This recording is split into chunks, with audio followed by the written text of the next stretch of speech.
ito na nga ho, o di ba? Di ba medyo kamukha ko na no? So this is Kublai Khan, no? Sino naman po si Kublai Khan? Ito po si Kublai Khan, isa po siyang Mongolian leader. Sir Jun, bakit napasok yung Mongolian leader na yan? Chinese dynasty ang pinag-uusapan ho natin.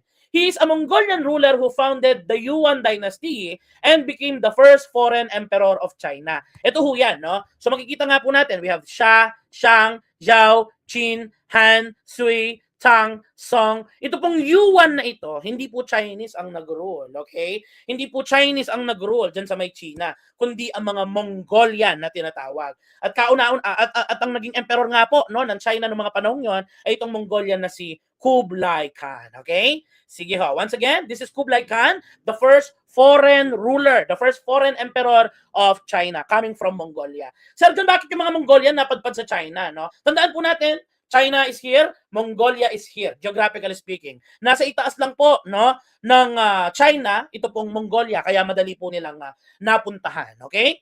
Sige. And since we're now talking about Kublai Khan, ito po ang tanong ko sa inyo. Kasi si Kublai Khan, siya yung naging leader nang pumunta po sila dito sa China. Pero originally, sino nga po ba no ang nag-unite in the very first place sa tinatawag nating Mongolian Empire? Sige nga po. Once again, kung si Kublai Khan po, ang Mongolian ruler na nag-rule over China, sino po ba ang kauna-unahang leader, okay, who is known for the name Temujin, okay, ang nag-unite sa mga Mongolian tribes? Very good. Ang galing na taong bayan. That is none other than, no? That is none other than Genghis Khan, okay? At hindi ko na nahintay pa. So yes, this is the Genghis Khan. The question for question number 5 is, which empire is considered the largest contiguous land empire in world history? So largest empire po ang nabuo niya. Is it letter A, Mongolian Empire, letter B, British Empire, C, Roman Empire, or D, Ottoman Empire? Ang sagot po dyan, the Mongolian Empire, no? At ang bumuo nga po, no, ng tinatawag nating Mongolian Empire ay walang iba kundi ito pong si Genghis Khan, no?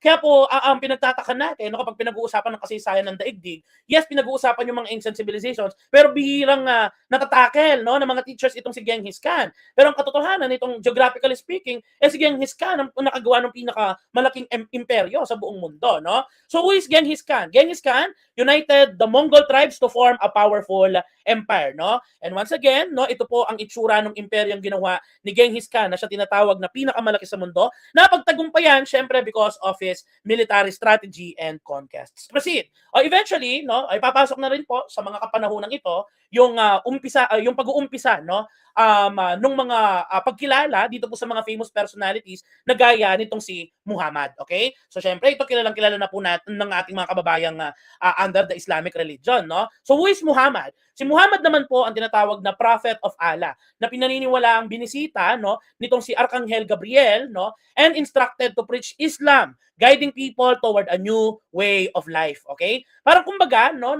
ito pong mga mensahe na na-receive nitong si Prophet Muhammad, okay? Ito po yung naging batayan, no, ng pagkakasulat eventually ng Holy Book of Islam, which is the Quran. At yung mga core teachings, no, ayan, nito pong mga paniniwala na ibinigay niya, number 1, it's a monotheistic belief. Pag sinabing monotheistic belief, again, there's only one God. At ang sinasabi nga po dito, there is only one God, and that God is who? That is Allah, okay? So yes, central to the beliefs of Muhammad as well is the idea of social justice, okay? That the people should care for the poor and that all believers, no, were equal regardless of race, regardless of status, okay? So before Muhammad, meron po tayong mga idea ng polytheismo, no, worshiping many gods, no? But during this time, no, maging prominent na po itong si Prophet Muhammad, no, ay nagkaroon po tayo ng establishment, okay, of what we call or rather we have what we call the abolishing of idolatry, na kung saan ito na nga po, the worship was central, no, to the only one God for them, that is Allah, okay?